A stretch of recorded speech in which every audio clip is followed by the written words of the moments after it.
Bom, pessoal, boa noite. A gente está iniciando hoje a segunda aula da disciplina Análise e Visualização de Dados para o curso de especialização em Análise de Dados e Políticas Públicas.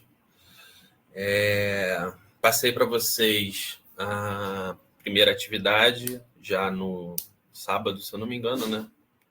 De manhã. Algumas pessoas até já me entregaram, tá? E eu estava esperando aqui ter também um quórum um pouco maior, porque eu queria ver com vocês qual seria a melhor estratégia, tá? Eu já tenho as 4 atividades prontas que eu vou passar para vocês dentro do curso. Aí eu queria saber com vocês o que vocês preferem. Vocês querem que eu passe a atividade 1, a atividade 1 encerra no dia 2, né? Se eu não me engano, dia 2 de junho, as entregas. E aí, no dia 2, eu coloco a atividade 2, e aí a atividade 2 vai poder ser feita até o dia 10. Aí, depois, a atividade 3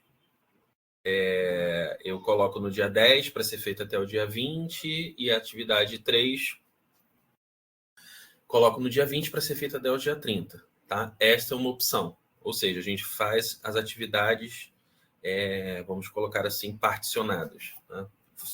Eu coloco uma, vocês entregam. Eu coloco a segunda, vocês entregam. Uma outra opção eu posso já colocar as atividades todas, as 4 atividades que a gente vai fazer ao longo do curso,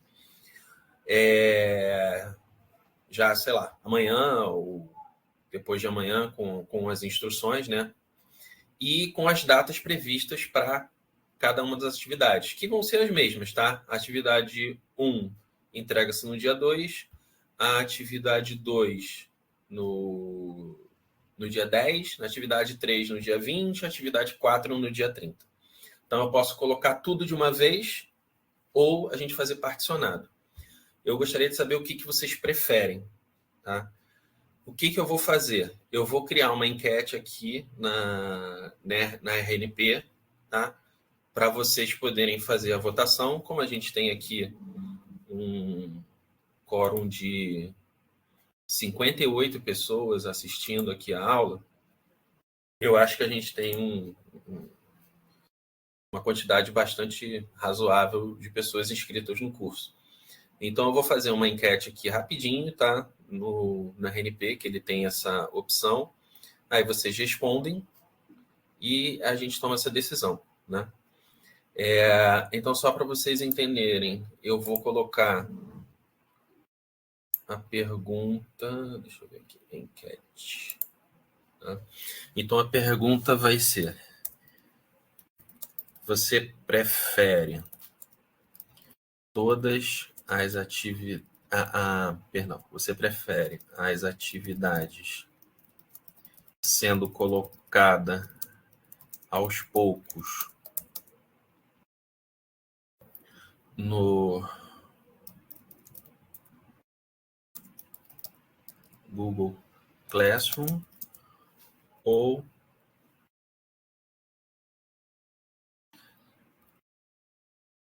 prefere que todas as atividades sejam colocadas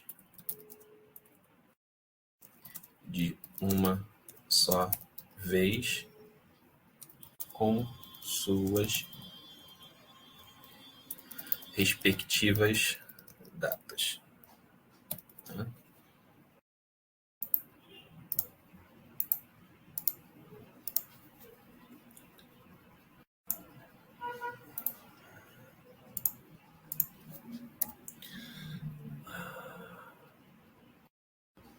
Então, vou botar as opções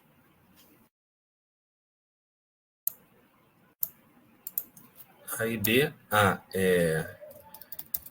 Atividades, vou chamar de parceladas, tá? E na letra B, todas... Falei outra coisa, né? Todas as atividades de uma só vez.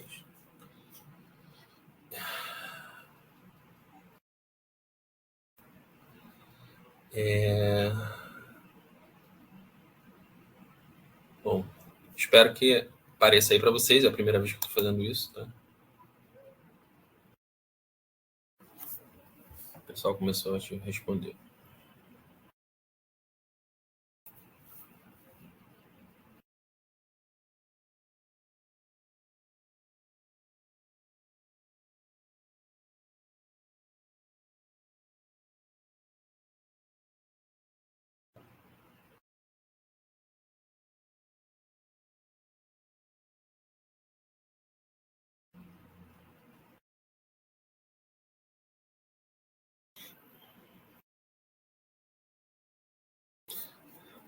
É, 43 pessoas responderam.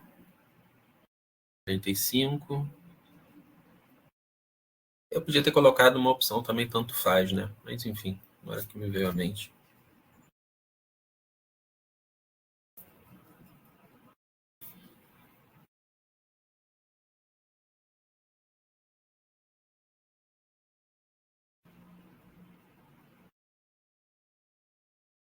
Bom, temos 50 pessoas que responderam, basicamente já é 1/3 das pessoas do curso.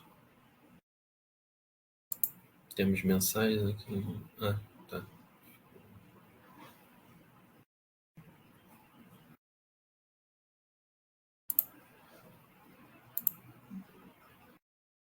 Faltam 10 pessoas responderem. Vou esperar só mais um pouquinho para ver se o pessoal responde aí a enquete, tá? Para eu poder publicar o resultado.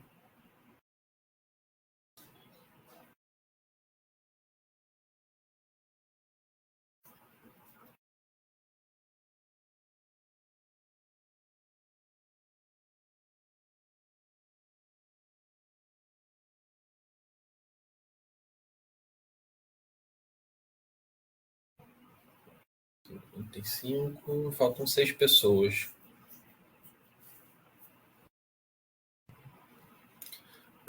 Se alguém quiser abrir o microfone, falar alguma coisa, pode falar, tá, gente?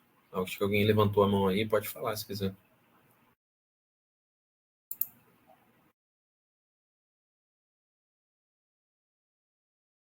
Isso é, pessoal, a votação não é no chat. Eu criei uma enquete aí que deve ter aparecido para vocês. Tá? Bom, faltam. Se não apareceu, deve ter uma opção aí de enquete. Deve ser à esquerda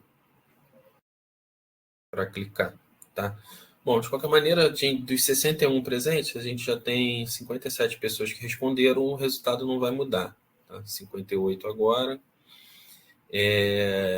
O resultado não vai mudar, eu vou publicar, tá ok? Só temos 3 pessoas aí que.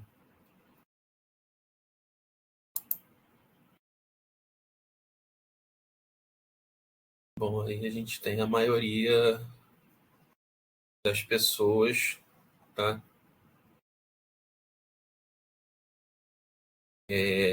Preferindo todas as atividades já e cada uma vai fazendo o seu tempo aí conforme. Eu coloquei também um material complementar para quem quisesse se adiantar no curso e assistir nas aulas. Tá?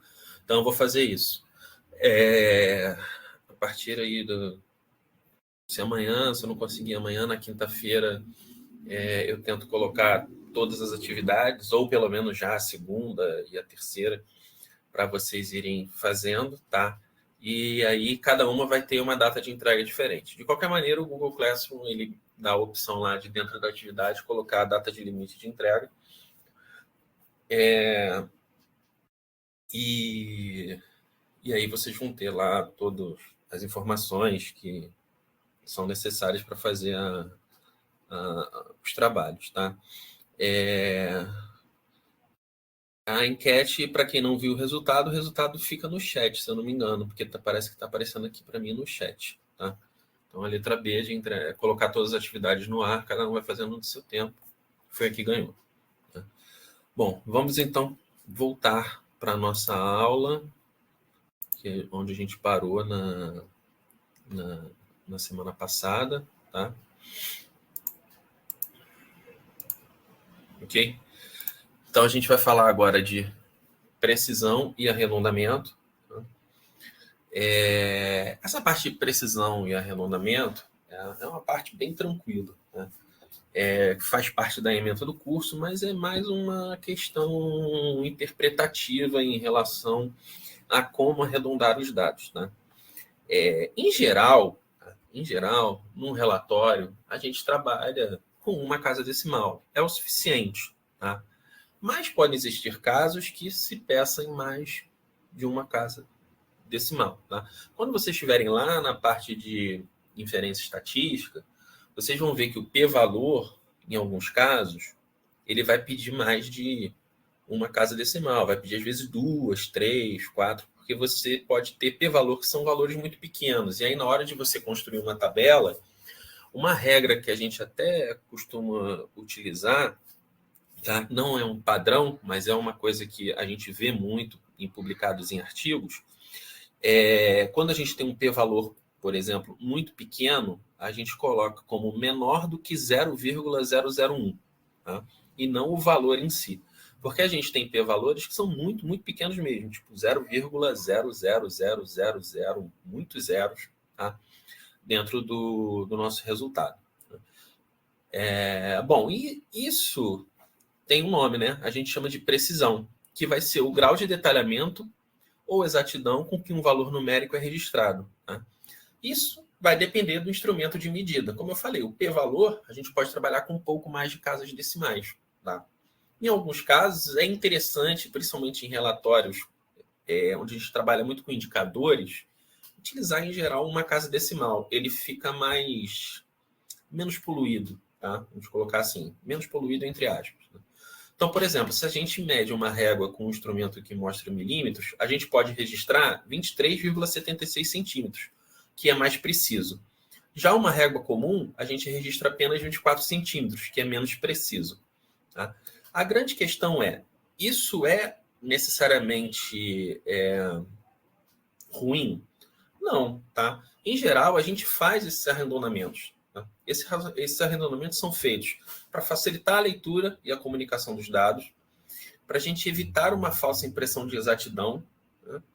E tornar os cálculos mais práticos. Como eu falei, mais para frente, vocês vão fazer mais cálculos, inclusive aqui na disciplina, né? Quando for trabalhar com média, moda, desvio padrão e por aí vai, na parte que vocês têm que fazer esses cálculos, tá? Utilizar menos casas decimais vai te dar uma facilidade em relação a trabalhar com esses valores e não vai deixar de ser preciso, tá? Você não precisa ser muito preciso. Você pode arredondar os seus valores, tá? Então, aí a gente tem um arredondamento, tá? Aí a gente pode dizer que é meio padrão, tá? Onde a gente descarta alguns dígitos e em outros a gente arredonda para cima, tá? Quando a gente tem 0, 1, 2, 3 ou 4, a gente arredonda para baixo, a gente mantém um número. Quando a gente tem 5, 6, 7, 8 ou 9, a gente arredonda para cima, a gente acrescenta 1, tá?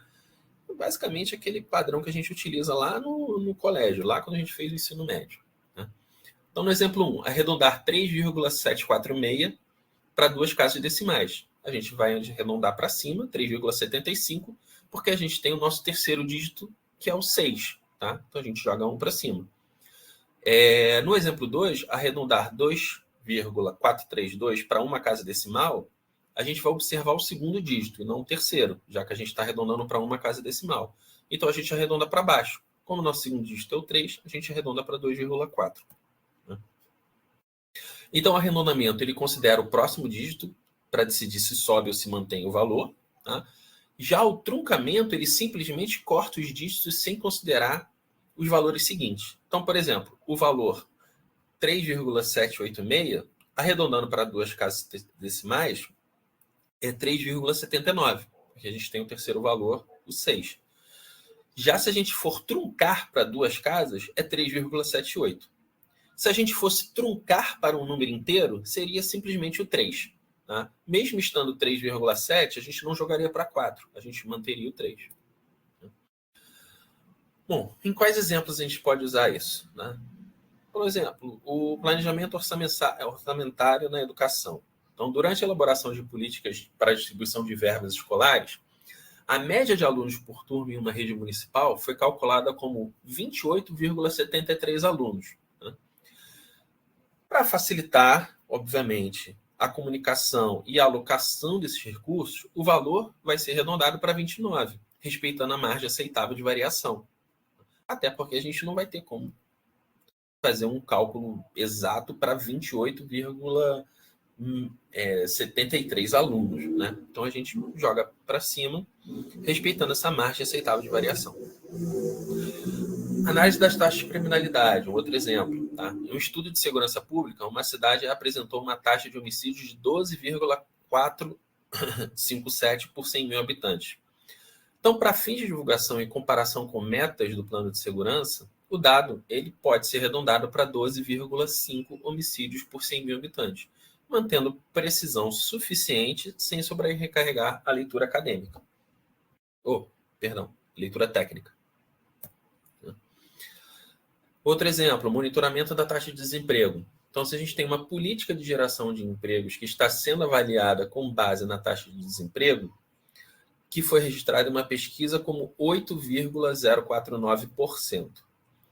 Para fins de relatórios executivos e apresentação dentro da mídia, o índice ele pode ser arredondado para 8, facilitando a compreensão pública sem comprometer a análise da tendência.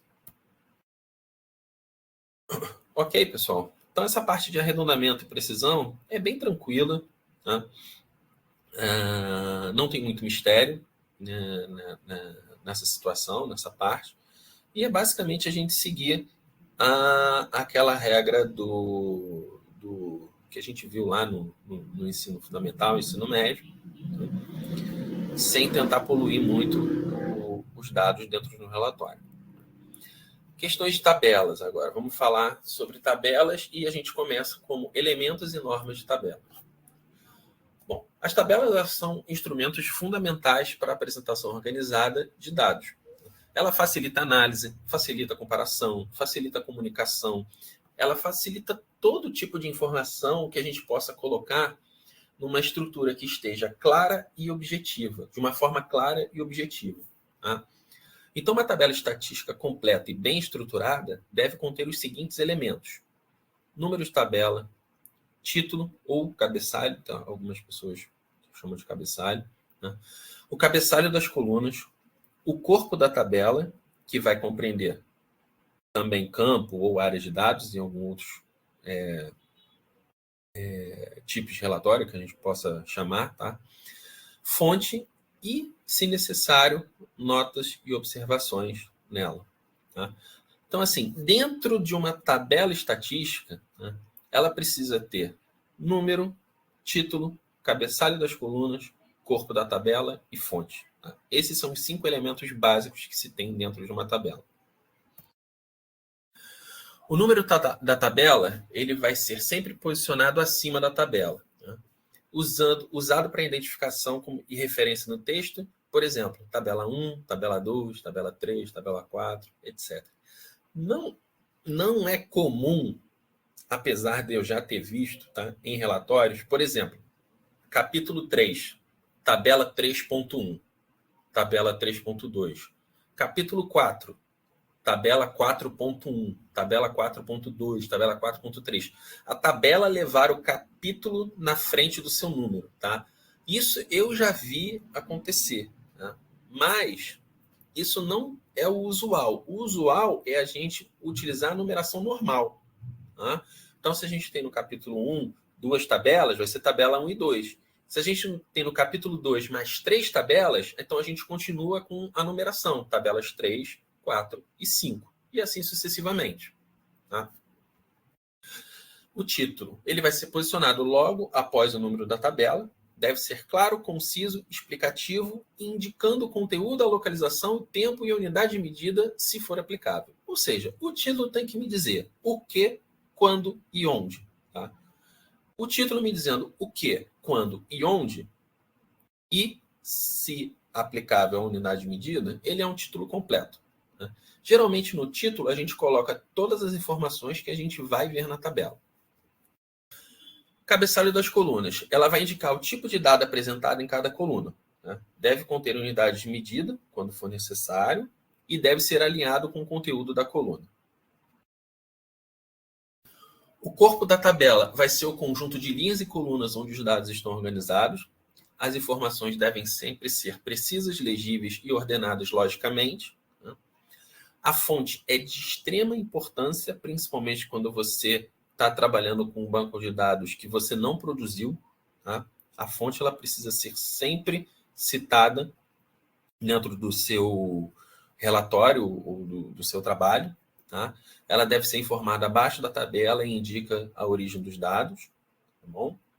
E, quando for aplicável, notas e observações, tá? Que são explicações adicionais, pode ser siglas, pode ser símbolos, tá? Os quais, se necessários, para poder a gente entender, ou, na verdade, para quem está lendo a tabela, poder entender o que está dentro do corpo da tabela anteriormente, que a gente foi construir.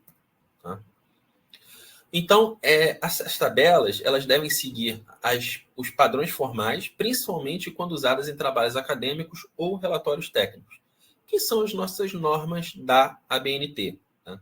Normas da ANBT, que a gente tem a NBR 14724 e a NBR 6029. Tá?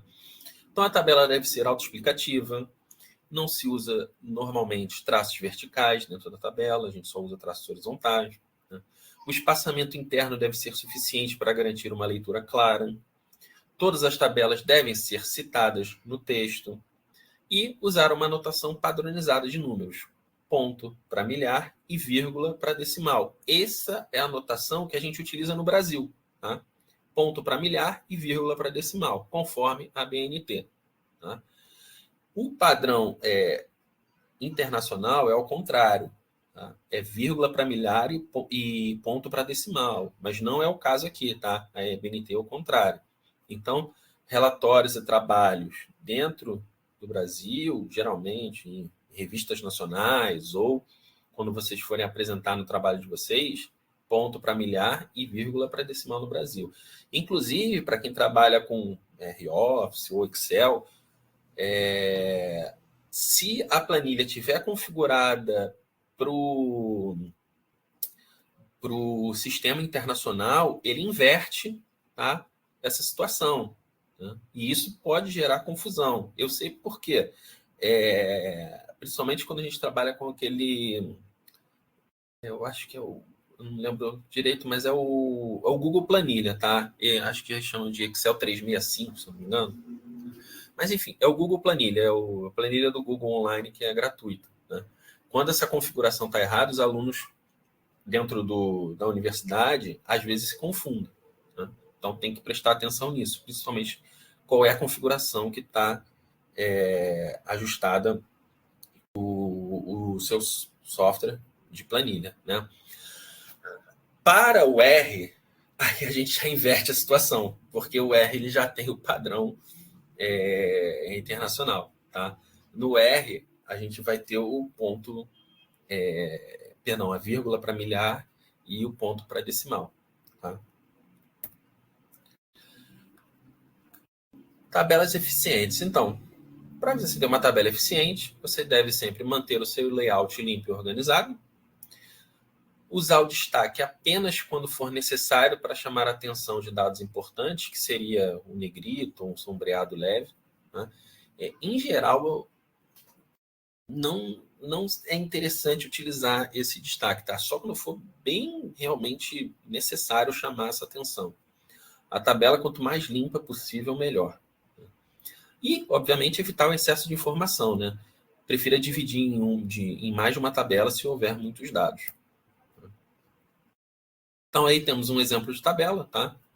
Na numeração da tabela, tabela 1, números de matrículas em curso de graduação por modalidade e turno na Universidade XYZ no ano de 2023. Tá? Então, vejam que no meu título eu tenho tudo que consta na minha tabela, tá? Que são modalidade, turno e número de matrículas. Tá? E eu tenho as modalidades ali, presencial e EAD. Tá? Então, na modalidade presencial, no turno diurno, tive 1.200 matrículas. Na modalidade presencial, no turno noturno, tá? 1.450 matrículas. E na modalidade EAD, ensino à distância, o turno ele é virtual, né? Então a gente não tem turno. As matrículas foram no valor absoluto de 980. Né? Qual é a fonte? Fonte, Universidade XYZ, Sistema Acadêmico 2023, né? Tirados do sistema acadêmico da própria universidade. Então veja que esse é um exemplo de tabela limpa, né? Uma tabela sucinta, que descreve as informações de uma maneira muito clara e muito simples, até para quem não sabe lidar com números, né? Até para quem tem dificuldade de lidar com números.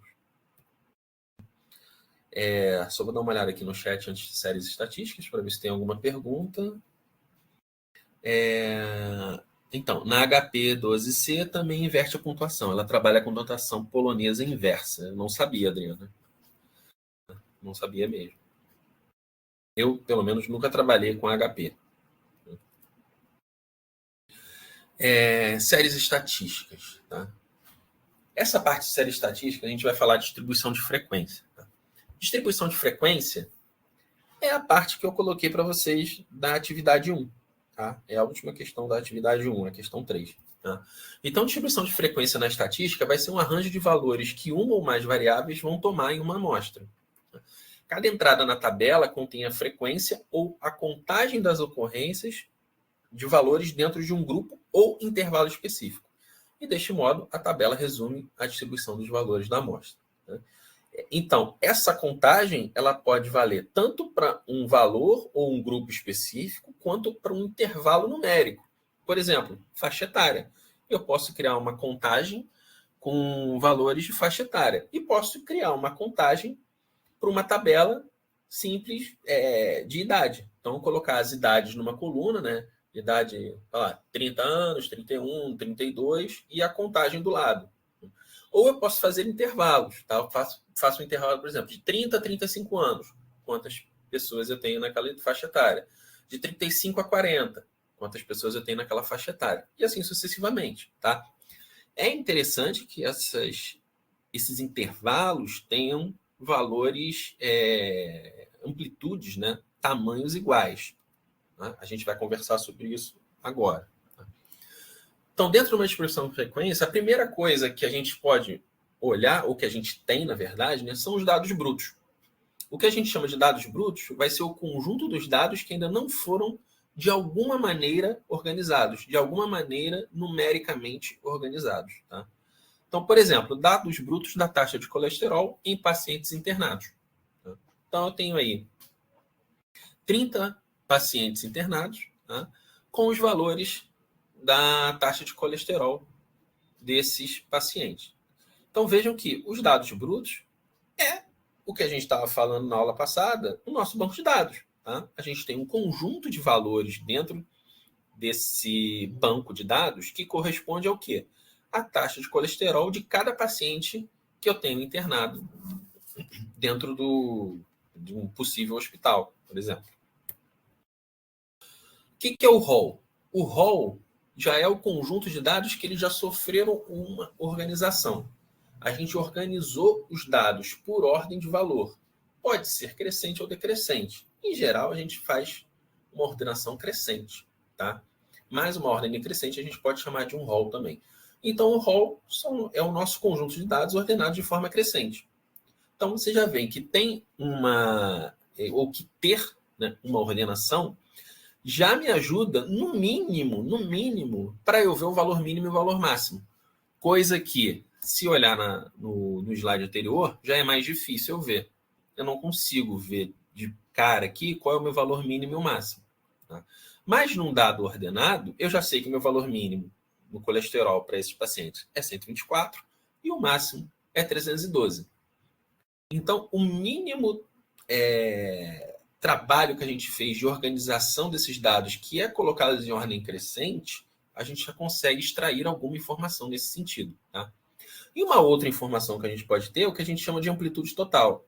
O que seria a minha amplitude total? A amplitude total é o meu maior valor, 312, menos o meu menor valor, 124. Tá? Então, a gente tem a amplitude total desse meu conjunto de dados, desse meu banco de dados.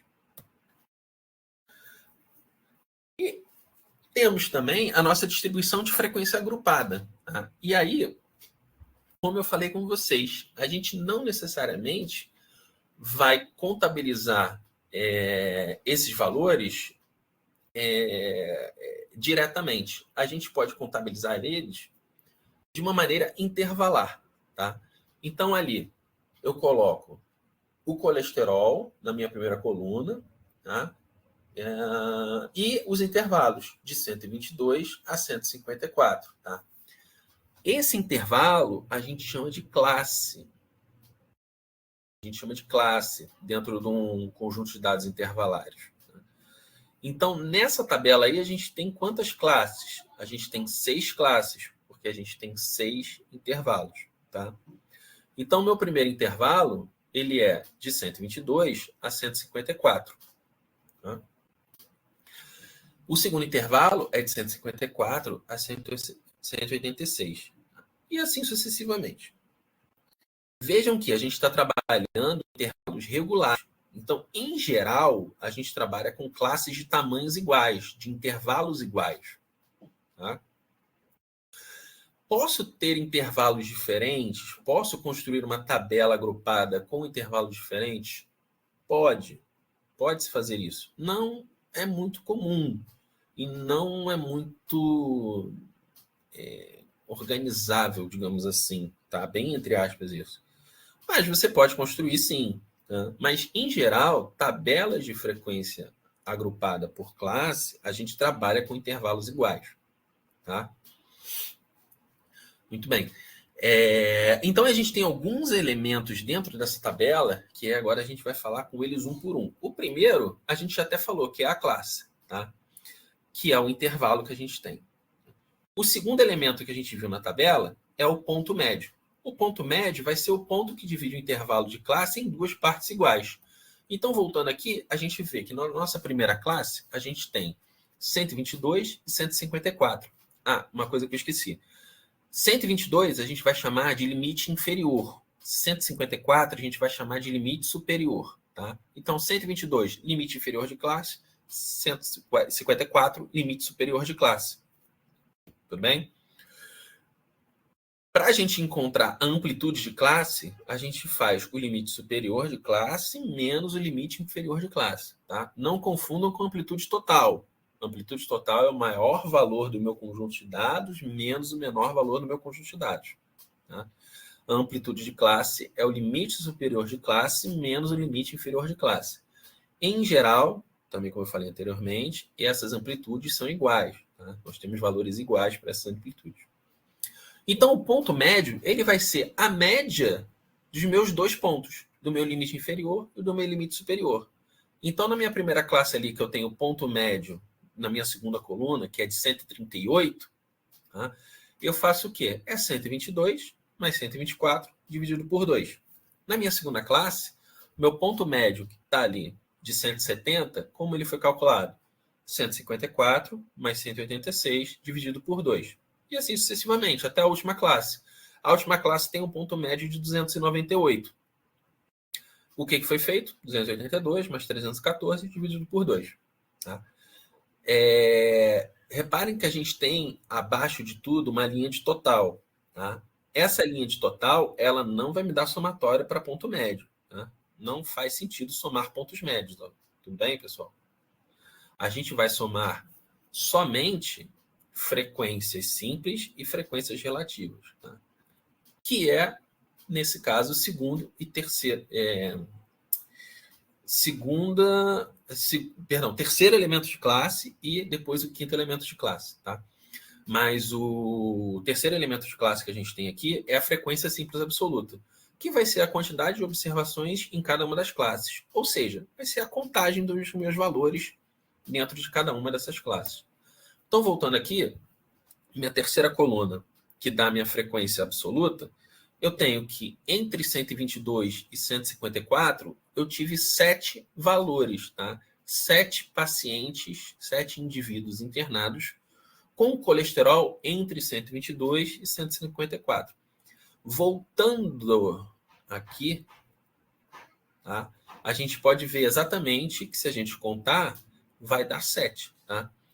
124, 124, 132, 132, 144, 145, 152. Ou seja, 7 pacientes entre 122 e 154. Tá?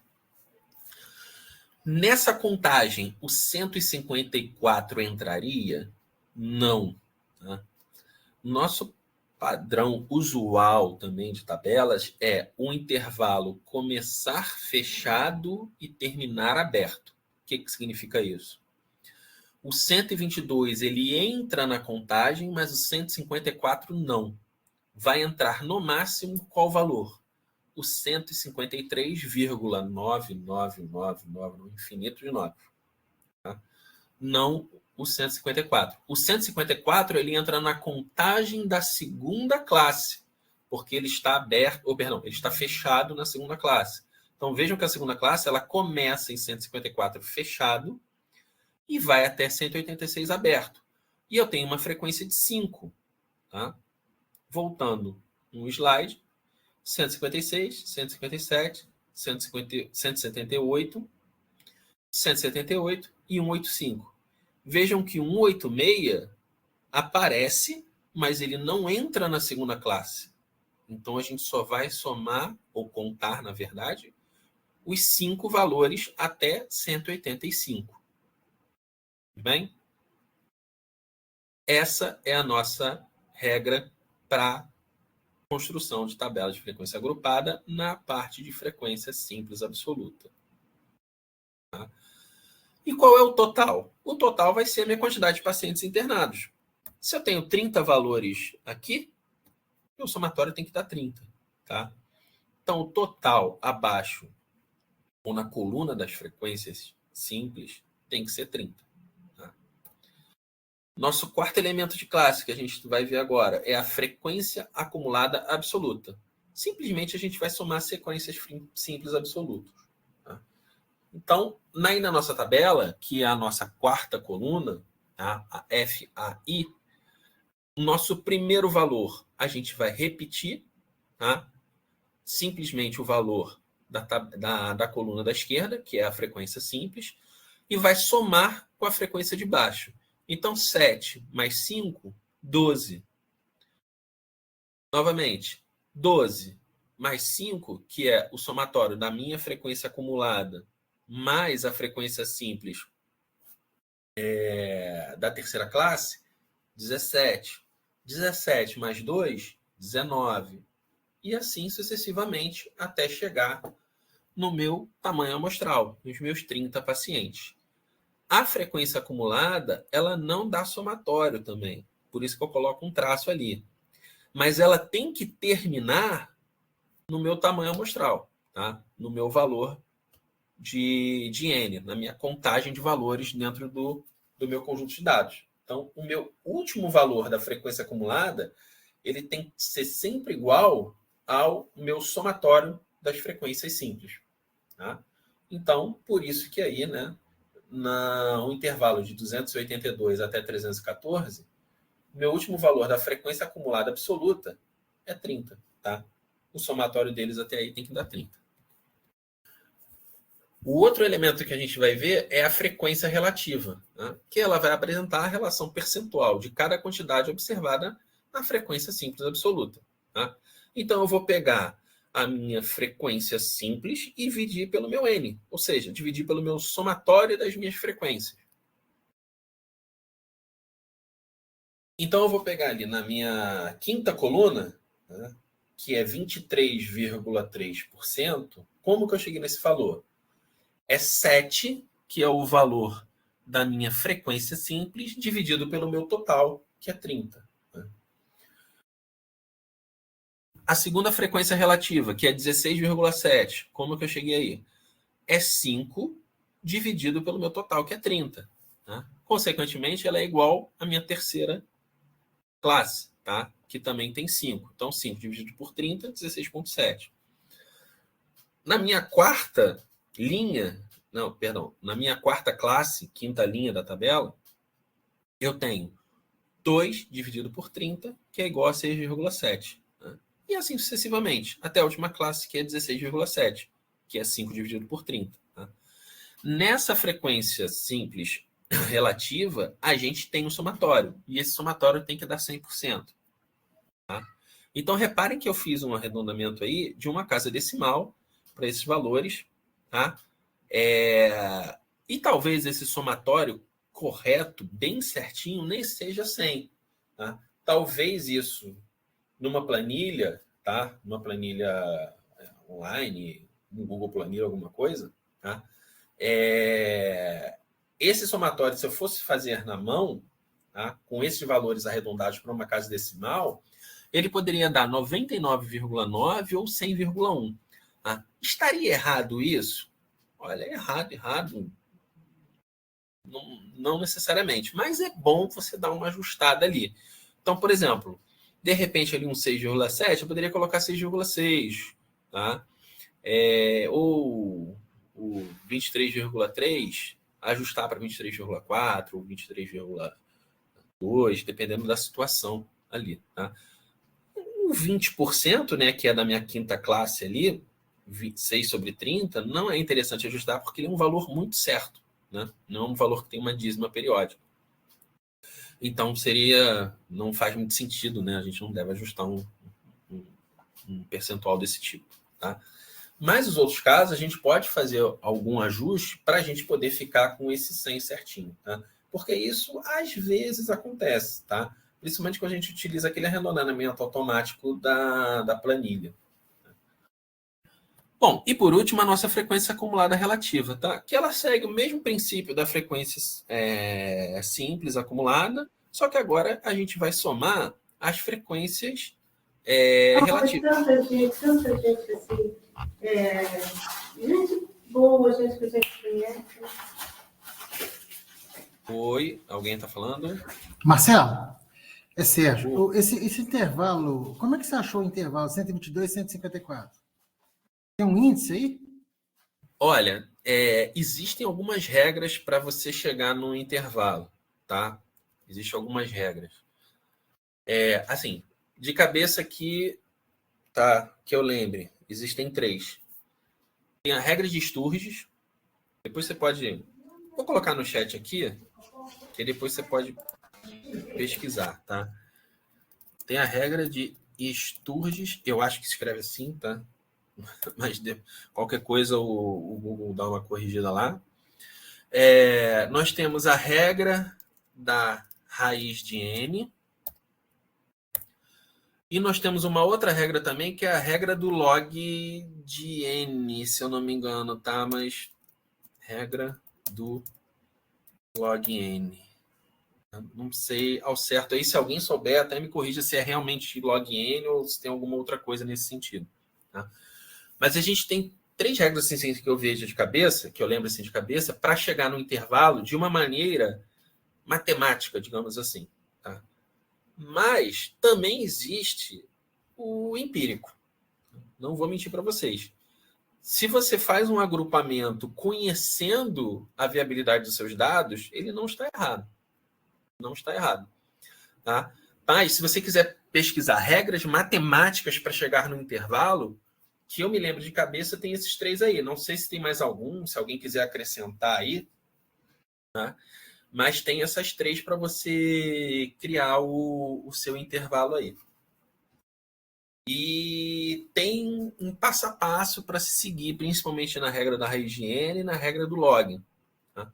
Na regra de Sturges, ele já é uma tabela que te dá o tamanho dos intervalos que você tem que usar para cada n específicos, para cada tamanho de amostra específico. Ok, Sérgio? Deu para entender? Ok, Marcelo. Depois procurar com mais detalhe e praticar, né? Sim, assim, essa questão da construção do intervalo, como eu falei, ela pode ser empírica. Você conhecendo os seus dados, você pode criar os intervalos, tá? Você não precisa seguir necessariamente uma regra matemática, tá? O Igor está falando aí no chat que o padrão do R ele constrói o método de Sturges, tá?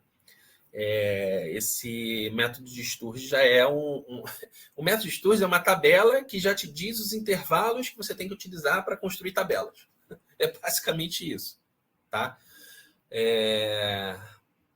Enfim, depois, Sérgio, se você quiser, me lembra, coloca lá no Classroom, que de repente, por exemplo, eu tenho um material que, se eu não me engano, é um PDF que ensina pela regra de Sturges.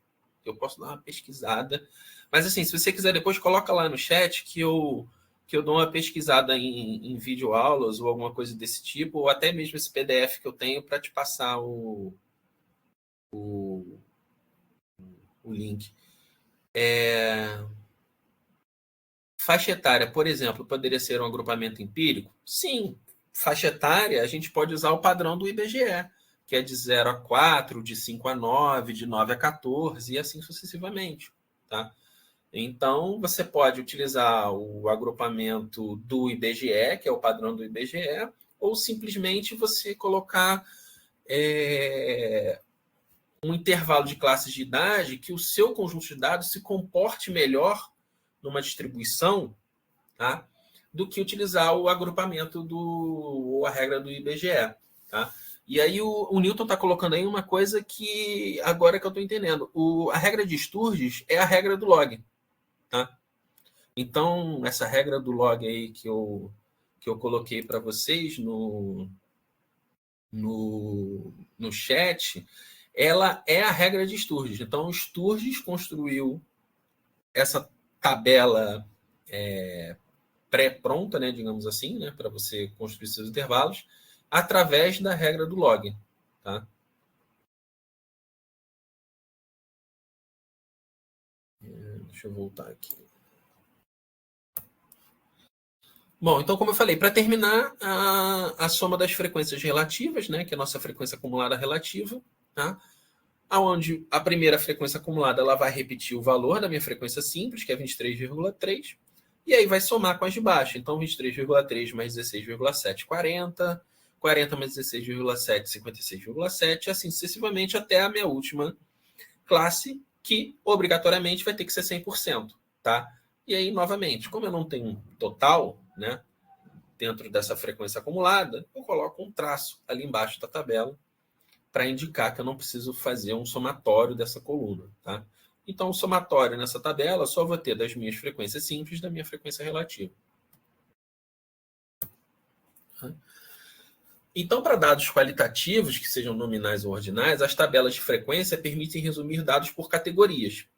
E para dados quantitativos, discretos ou contínuos, a tabela de distribuição de frequência agrupa os dados em valores únicos, dados discretos ou em classes, dados contínuos. Então, a tabela de frequência agrupada, normalmente, tá, a gente utiliza para dados contínuos. Certo? Então, por exemplo, uma prefeitura deseja avaliar a demanda por atendimento médico em uma unidade básica de saúde, tá? Ao longo de um trimestre. Para isso, coletou dados sobre o número de consultas realizadas por paciente durante o período. Os dados são quantitativos discretos, pois representam contagens inteiras, né? 0, 1, 2, 3, 4. Ninguém vai fazer meio atendimento ou um atendimento e meio. Tá? Então, a gente tem um conjunto aí de dados coletados. Tá? Então, se eu fosse construir uma tabela, nesse caso, eu não colocaria um intervalo, já porque eu tenho uma unidade de contagem, eu tenho dados discretos. Tá? A gente viu na aula passada, né? Dados contínuos, dados discretos. Então, a gente tem aí número de consultas, né? 0, 1, 2, 3 e 4. A frequência absoluta para cada consulta, a frequência relativa e a frequência acumulada, tá? Que é a minha frequência acumulada simples. Né? Frequência acumulada simples não, frequência acumulada absoluta. Tá? Então, a maioria dos pacientes, ou seja, 36,6%, realizou 2 consultas no período. Isso eu consigo tirar na tabela. Né? A gente sabe que a maioria dos pacientes realizou 2 consultas. E 10% não realizaram nenhuma consulta, o que pode indicar ausência de necessidade ou dificuldade de acesso. Tá? 10% dos meus pacientes, né, não realizaram nenhuma consulta. Ou seja, 3 dividido por 30, né, dá 10. Então, esses dados podem orientar políticas de agendamento, ampliação de equipe médica ou algumas ações de busca ativa para pacientes que não estão acessando esse serviço da unidade básica. Bom, e aí a gente continua aqui com a parte de análise exploratória de dados, tá? Que a gente já vai ver alguma coisa de construção de gráficos e tabelas, né? E aí a gente chega até o ponto ali que eu entenda que a gente fechou a unidade, principalmente para a realização da atividade 1. Né? Bom, então às vezes a gente observa ou coleta dados com objetivo específico, tá? Outras vezes a gente não tem necessariamente um objetivo definido. A gente apenas explora os dados para ver o que eles vão nos revelar, tá? Então, o que a nossa análise exploratória de dados ela faz ou ela pode fazer? Tá? Primeiro, explorar os dados em um nível preliminar. Poucas ou até mesmo nenhuma hipótese são feitas sobre os dados e, geralmente, costuma exigir cálculos gráficos relativamente simples. Tá? Na verdade, costuma exigir cálculos e gráficos relativamente simples. Faltou um E ali, né? Não cálculos gráficos. Bom, então a primeira análise básica que a gente pode fazer em qualquer tipo de dado é a distribuição percentual. A distribuição percentual que a gente já fez na análise de distribuição de frequência com intervalo de classe. Tá? Então, o método percentual, ele padroniza as frequências quanto ao meu tamanho. Tá? Então, basicamente, para calcular o percentual, eu vou pegar a minha frequência, dividir pelo meu total, perdão, e multiplicar por 100, tá? Que foi o que a gente fez na tabela agrupada. Então, por exemplo, uma população residente pelo Brasil, tá? Por região do Brasil, anos de 2010, tá? Dados que foram tirados do Censo Demográfico de 2010. Então, a região norte, a gente tem uma população residente de 15.864.454 habitantes, tá? Um percentual de 8,3%. Região Nordeste, percentual de 27,8%. Sudeste, 42,1%. E assim sucessivamente. Tá? Essa tabela, a gente já consegue extrair alguma coisa, né? Até porque a gente pensa, bom, a gente sabe que a maior população população residente, perdão, está concentrada na região Sudeste. Porém, a região Sudeste, ela não é a maior região do Brasil, né? Então, isso já indica um fluxo migratório, tá? De pessoas de outras regiões com tendências para vir para a região Sudeste, tá? Seja para busca de empregos, né? Ou tentar estudar, de repente, em alguma outra oportunidade, algum outro tipo de faculdade melhor, alguma coisa nesse sentido. Tá? O outro tipo de análise que a gente pode fazer, bem simples, é a análise de taxa, né? Que seria uma razão entre duas quantidades. Né? Então, para a gente construir uma taxa, a gente vai pegar o nosso indicador, né? Que vai ser o meu chamado indicador principal. Eu vou dividi-lo por uma variável, né? No qual essa variável pode ser normalmente, né, população, né? Mas pode ser uma outra variável qualquer de interesse, tá? E a gente vai multiplicar eles por um resultado, tá? Que eu coloco aí entre aspas, que é um resultado, um valor, né? Uma constante K. Né? Esse K pode ser 1.000, 10.000, 100.000, 1 milhão, por aí vai. Tá? Depende do nosso do nosso quantitativo, né? Por exemplo, tem municípios que eu posso trabalhar com taxa de 100 mil, tem municípios que são menores que eu trabalho com taxa de 10 mil habitantes. Uma outra variável de interesse, sem ser população, por exemplo, tá? Roubo de veículos. Tá? Ao invés de eu dividir pela população, eu posso dividir pela frota de veículos. Tá? E aí, frota de veículos, não necessariamente vou trabalhar com o meu valor, minha constante, no valor de 100 mil. Posso trabalhar com o valor de 10 mil. Tá? Isso tudo depende do contexto da sua análise dos seus dados. Então, nessa tabela aí, a gente tem número de vítimas de homicídio doloso nas cidades do Rio de Janeiro e Vitória, contendo valores absolutos e taxa por 100 mil habitantes. Tá? Anos de 2001. Dados foram retirados do Senasp. Então, no Rio de Janeiro, eu tive 2.098 homicídios no ano de 2001. Em Vitória, eu tive 187 homicídios. Eu ia falar apenas 187, mas não é apenas, né? 187 já é muito, né? Mas em relação com o valor de 2.000, né? É um valor, assim, basicamente mais de 10 vezes menor, né, do que o valor do Rio de Janeiro. Isso indicaria que Vitória é menos violento do que o Rio de Janeiro? Tá? Não necessariamente. Por quê? Existe uma outra variável que corrobora dentro da minha análise que inverte essa situação completamente, que é o tamanho populacional. Na cidade do Rio de Janeiro, eu tenho uma população de 5.893.258 pessoas. Perdão. Em Vitória, eu tenho uma população de menos de 300 mil pessoas, tá? 295.886. Ou seja, a minha taxa de letalidade por 100 mil habitantes ela é maior em Vitória. Tá? Então, a cada 100 mil habitantes, eu tenho 63,2 vítimas de homicídio. Ou, arredondando, 63 vítimas de homicídio por 100 mil habitantes. Ou seja, a cada 100 mil pessoas, eu tenho 63 vítimas de homicídio. Já no Rio de Janeiro, a cada 100 mil pessoas, eu tenho 36 vítimas, aí arredondando para cima, tá? 35,6 jogando para cima. Então, a cada 100 mil habitantes dentro do Rio de Janeiro, 36 são vítimas. Ou seja, isso inverte todo o contexto se eu fizesse apenas uma análise pelos números absolutos, tá? Que são os valores que eu tenho ali na minha segunda coluna, né?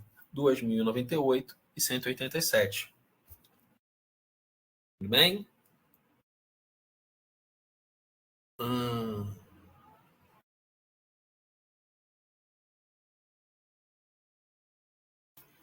Bom, Professor, gráficos, tá? Oi, pode falar.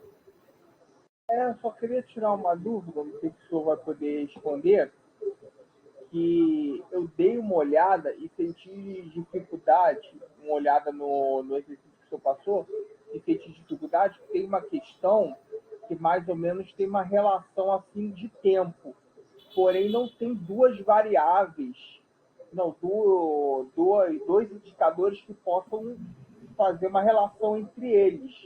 No caso, é só um só. Sim. Aí eu não sei se é mais ou menos assim ou é possível ser feita. Eu tive dificuldade, né, quando dei uma olhada no trabalho.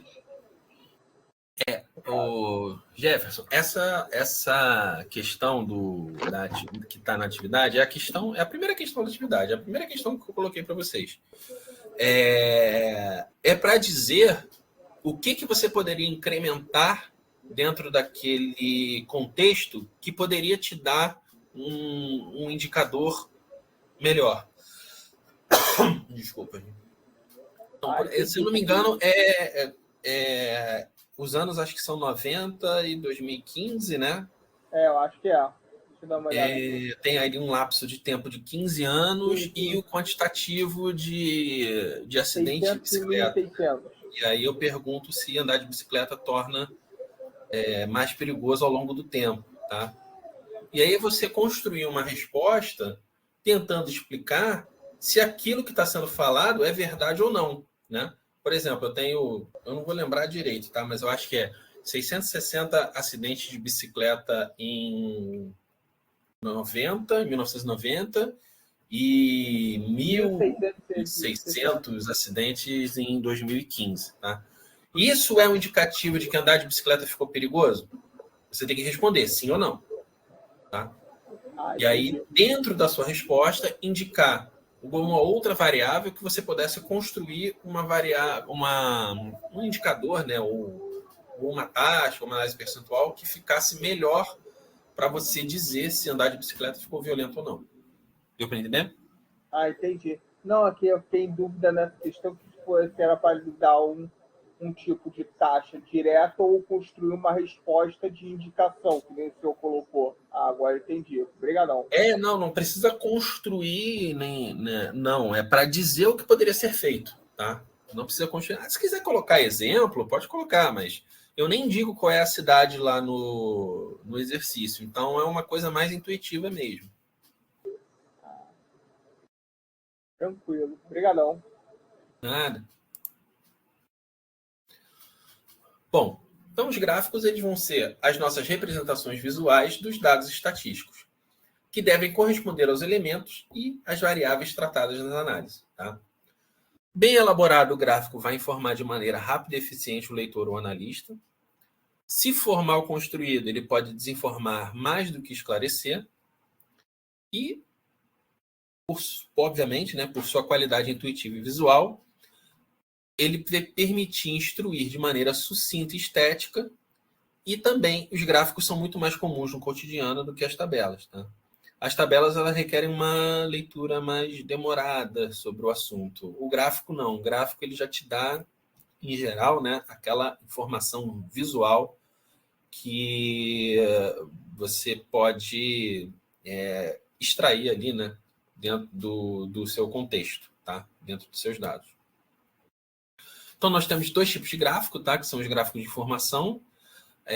Os gráficos de informação são gráficos destinados principalmente ao público em geral. O objetivo ali é proporcionar uma visualização rápida e clara. Né?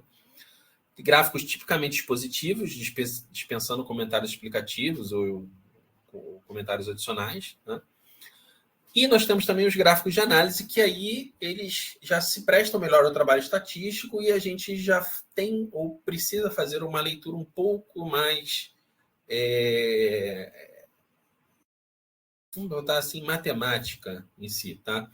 Mas eles também não deixam de ser gráficos informativos. Mas, em geral, os gráficos de análise a gente consegue ter ou traçar hipóteses melhor em relação aos gráficos de informação. Muitas vezes os gráficos de informação não nos dá hipóteses em relação aos dados. Já os gráficos de análise, em sua maioria, eles vão dar algumas hipóteses em relação aos dados. Tá? Então, primeiro que a gente tem o gráfico de colunas, né, que ele vai ser adequado para séries específicas e para séries geográficas. Tá? Então, para cada rótulo da série vai existir um valor que vai ser representado, uma coluna de tamanho igual ao valor observado. Tá? Então, aí é uma representação visual, tá, daquela tabela que eu mostrei anteriormente para vocês, da população residente por região no Brasil nos anos 2010. E aí o gráfico, eu estou indicando ele que estão em valores percentuais. Por que ele está em valores percentuais? Porque o percentual é o valor que padroniza o meu conjunto em relação ao meu tamanho total. Né? Então é melhor, na maioria das vezes, construir um gráfico de colunas em relação aos dados, baseado nos dados percentuais. Tá? Em geral também, quando os dados não têm uma ordem cronológica, uma ordem lógica, a gente colocar sempre do menor para o maior ou do maior para o menor, para a gente poder ver a nossa maior barra, tá? Como se fosse não, né? É um ranking, né? Então a gente vê ali que o centro-oeste é o menor, que vai até o sudeste maior em tamanho de população residente, tá? O gráfico de barras ele vai ser análogo de colunas, só que a gente inverte os eixos, tá? Então no eixo X troca com o eixo Y. Então, ali a gente tem a região sudeste, que vai ser a maior região, até a região centro-oeste, que é a última, tá? Com o menor valor. Nós temos também os gráficos de setores, ou também chamado gráfico de pizza, né? Esse gráfico de pizza, exatamente porque ele vai ser dividido em em fatias proporcionais, né, ou em setores proporcionais, a contribuição de cada rótulo ou categoria. Ele não é recomendado para muitas categorias, então, em geral, assim, para 4, 5 categorias ali no máximo, tá? Dependendo da situação, 6 categorias, mas em geral ali para 4 ou 5, não fugindo muito disso. Então, por exemplo, população residente no Brasil por sexo, tá? No valor no ano de 2010. Então, a gente tem aí que 49% da população é composta por homens e 51% composta por mulheres no meu gráfico de pizza. Tá? O nome técnico é setores, mas já é bem comum a gente falar gráfico de pizza, então não tem problema nenhum. Aqui a gente tem um mau exemplo, tá, de construção de gráfico. Né? Qual é o problema desse gráfico aí? O problema desse gráfico é exatamente ter muitas fatias, ter muitos setores. Tá? A ideia desse gráfico seria o quê? Mostrar o tamanho percentual da população. Né? E aí você consegue ver China, Índia, Estados Unidos, Indonésia, Brasil, Paquistão. Só que quando chega lá para o final, ali, Congo, Vietnã, Egito, se você está apresentando isso, principalmente numa sala muito grande, você não consegue mostrar isso para os leitores, né? Para quem está assistindo a sua palestra. Mesmo, mesmo no relatório técnico, né, que você vai imprimir, imagina você imprimir um gráfico desse tipo, né, onde você vai ali, a Tailândia, a Alemanha, a Turquia, vai ficar ali, a pessoa tem que olhar muito de perto para conseguir ler, né? Então, assim, esse é um mau exemplo de gráfico, tá? Não se deve fazer isso, principalmente com os gráficos de pizza, né? Muitas categorias dentro dele. E isso é um exemplo de poluição visual. Né? Poluição visual. Nós temos o gráfico em linha, que aí ele vai ser recomendado para o meu uso em séries temporais, ou seja, é quando eu tiver no meu eixo horizontal representado pelas unidades de tempo, tá? E no eixo vertical os valores medidos dentro dessa unidade de tempo. Então, por exemplo, evolução da população residente no Brasil entre 70 e 1910. Tá? Novamente, fazendo uma análise somente por valores absolutos, a gente vê o crescimento da população ali, tá? De 1970 a 2010. Tá? E aí, a fonte retirada dos censos demográficos. Agora, quando a gente vê esse crescimento em números absolutos, significa que o crescimento da população ele vai ser exponencial e nunca vai parar de crescer? Tá? Esse segundo gráfico já quebra, né, essa minha primeira análise feita no gráfico anterior. Tá? O que foi feito aí nesse gráfico? Aí a gente pegou o primeiro censo lá que foi feito, né, de 1872, até o último censo que se tinha informação no momento que construí, tá, de 2010. Para não ficar muito poluído, o eixo ali da horizontal, ok, tá? Ficaram os anos em que os dados foram coletados, mas no eixo vertical, tá? Eu coloquei de 0 a 250, mas está escrito ali que é em milhões, tá? Então é de 0 a 250 milhões. Tá? Por que eu não coloquei esses zeros todos aqui? Exatamente para tirar um pouco da poluição que fica dentro desse eixo, tá? Desse eixo Y aqui. Então, eu coloquei entre 0 e 250 e escrevi ali que é em milhões. Tá? E aí a gente faz uma análise, e aí os dados percentuais só são feitos a partir de 1940, por quê? Porque de 1872 até 1940 não se tinha o censo feito de 10 em 10 anos. Então, tem ali 72, 90, 900, 920, 940. A partir de 940 é que passou a ser feito de 10 em 10 anos. Então, ali, 40, 50, 60. Tem ali o 91, mas, enfim, foi por causa da época, né, que foi feito em 91. E, obviamente, a gente não vai ter 2020, vai ter 2022, né, por conta da pandemia. tá? Então a gente não vai ter esse lapso de tempo certinho de 10 anos, mas é algo que a gente pode considerar, tá? Entra aí no nosso desvio padrão, vamos colocar assim. Tá? A gente pode fazer análise percentual de crescimento de um ano para o outro, né? E a gente vê que, apesar do aumento em números absolutos ser muito grande, quando a gente compara o valor do ano com o ano anterior, esse crescimento ele vai diminuindo. Por quê? De 41 a 52 aumentou 26%. Ou, perdão, de 1940 a 1950.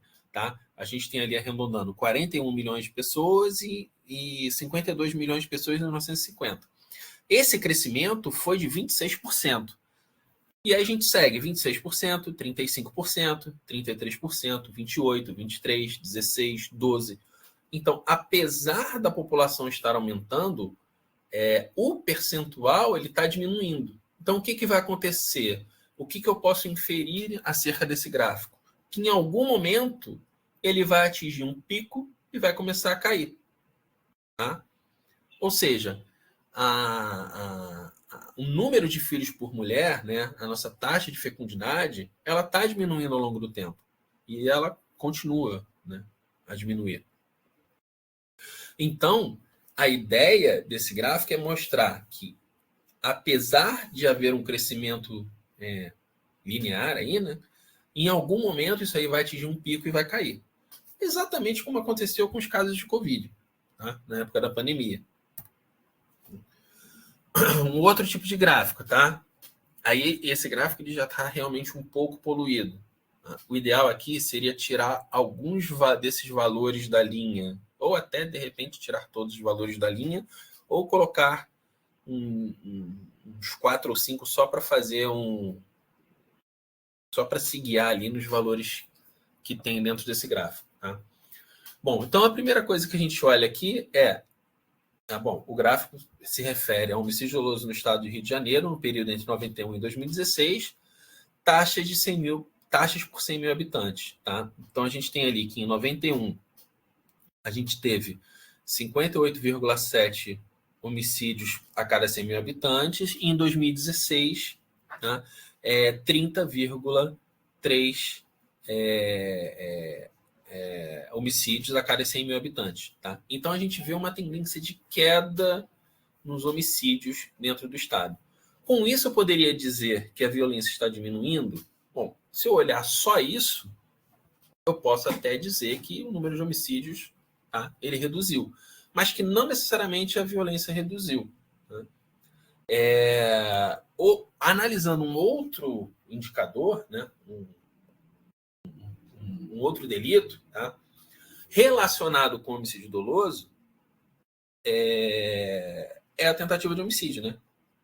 Então a gente vê que, apesar do homicídio doloso estar caindo, a tentativa de homicídio ela aumentou ao longo do tempo, né? Ela começou ali em 17,6 em 91 e chegou a 36,4 em 2016. Teve até um pico ali em 2014, né, de 38,7, né? Depois ficou em 36, arredondando. Né? Bom, então dizer que somente analisando o homicídio doloso a violência está diminuindo é uma análise errada, tá? Porque se eu acrescento uma outra variável, um outro indicador, né, eu vejo que essa análise que eu fiz, ela pode cair de ralo, né? Pode ser contra o que eu estou falando. Né? Porque se eu tenho uma queda no homicídio, um aumento na tentativa, não necessariamente a violência está diminuindo. Né? Tá? E aí existem algumas hipóteses que podem ser tratadas, né?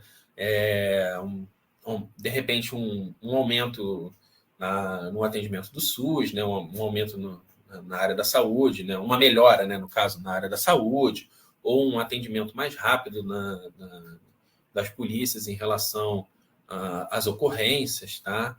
E por aí vai. Tá? Algumas análises podem ser feitas baseadas nesse gráfico. Aqui um outro mau exemplo de gráfico construído. Tá? Então, a gente tem aí um exemplo de um título incompleto. Né? Eu digo que é homicídio doloso de 2015, mas eu não digo aonde. Então, como eu falei, o título do gráfico ele tem que dizer o que, o quando e o onde. Tá? Não apresenta os valores dos meses dentro desse gráfico, então eu tenho simplesmente a linha, né, subindo e descendo. Não tenho a fonte de onde foram retirados esses dados, e os meus dados encontram-se numa escala enganosa, né, porque ele vai ali de 10 mil até 15 mil. Né? Então, esse é um mau exemplo, um outro mau exemplo de construção de gráfico. Né? O ideal, sempre que puder, é a gente começar a escala em zero. Né? Existem casos que a gente não vai trabalhar com a escala em zero, ok? Tá? Pode existir. Mas, principalmente, se a gente for comparar dois gráficos, é colocar eles em escalas iguais, para a gente não ter nenhum viés de informação ou de análise nesse sentido. Tá? Bom, pessoal, são 8h30, eu vou parar por aqui. Tá? Deixa eu dar uma lida aqui no chat para a gente terminar a aula. Se tem alguma pergunta, preciso sair. Aline, professor Olaf ficará disponível, certo? Preciso sair, infelizmente. Ok, não tem problema nenhum. Boa noite, tá? Eu vou, assim que acabar aqui, e eu tiver o acesso ao arquivo, eu subo a aula no YouTube e disponibilizo para vocês. Esse gráfico de setores é um dos que as pessoas mais gostam de utilizar, porém não sabem, aí fica difícil o storytelling. A regra de boas práticas para o distanciamento nos dados no gráfico X e Y, eixo X e Y. Então, como eu falei, Newton, no eixo Y, sempre que for possível, começar no zero, né? Vai ter um momento que a gente vai ter dado negativo. Pode ter um gráfico com dado negativo, ok, tá? Mas, sempre que possível, começar no zero, tá? Mas, assim, regras de boas práticas a gente não tem. A gente tem um bom senso, né? O bom senso, nesse sentido, é o que responde aí a sua pergunta. Jefferson levantou a mão. Quer perguntar alguma coisa? Não, professora. Você tem aquela pergunta, eu esqueci de abaixar. Tudo bem. Beleza. Bom, gente, então é isso, tá? Se ninguém está indo nenhuma pergunta a mais, boa noite e até a semana que vem. Oi. Foi bom, professor, chamado. Tem mais uma perguntinha. No caso, a gente pode utilizar lá o chat para eventuais dúvidas que pode aparecer durante a semana, porque eu tendo a pegar mais o material com calma essa semana. Eu posso entrar em contato com o senhor lá pelo chat? Para eventuais dúvidas? Claro, não tem problema nenhum. Olha só, tem o grupo do Telegram, que inclusive algumas pessoas já fizeram perguntas lá, eu respondo assim sempre que eu posso, tá? Se você estiver no grupo do Telegram, pode perguntar lá. E pode colocar também no Google Classroom, não tem problema nenhum. Eu respondo assim que... Já corrigi até alguns trabalhos, já retornei a nota de algumas pessoas. E eu vou fazendo também no meu tempo aqui para não prejudicar ninguém também, né? Eu corrijo as coisas com calma, eu leio as perguntas, as respostas, né? Tudo direitinho. Show. Obrigadão. Tá certo, então, pessoal. Gente, obrigado aí, tá? Boa noite para vocês. Tá? E uma boa semana aí. Ok, professor. Obrigado.